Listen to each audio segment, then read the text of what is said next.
Vu d'en haut, ce n'est qu'une brume de chaleur toute bleue.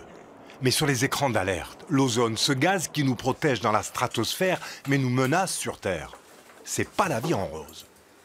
Quand on est en rouge, ça veut dire qu'effectivement les niveaux d'ozone sont au-delà des valeurs réglementaires. Donc on s'aperçoit que ça concerne notamment tout le sillon rhodanien, toute la vallée du Rhône, également quelques zones dans l'Allier et dans le Puy-de-Dôme. Si l'origine de la pollution est due à l'activité humaine, ce sont bien les masses d'air chaud très stables de ces derniers jours qui transforment certains gaz en ozone et le piègent au sol. L'ozone, il est créé de par l'effet des rayons solaires, par la chaleur et par l'ensoleillement. Donc fatalement, on a très peu d'ozone en hiver, voire quasi pas. Et la saisonnalité de l'ozone se situe entre mai et septembre.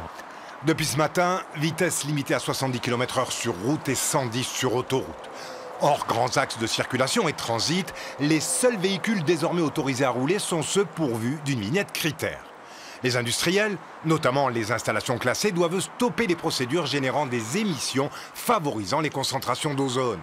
Les chantiers de destruction de bâtiments sont également visés, mais sans véritable système d'alerte ou d'information spécifique, la mesure est peu suivie, sans rien dire des particuliers qui ne peuvent théoriquement plus se servir d'un groupe électrogène ou de white spirit. Plus vite nous aurons un plein effet de ces mesures, et plus courte sera cette période de restriction pour repasser le plus rapidement possible en dessous du seuil d'alerte. Reste que le plus sûr moyen pour repasser en conditions atmosphériques normales, c'est la baisse des températures. Elle est annoncée pour mercredi.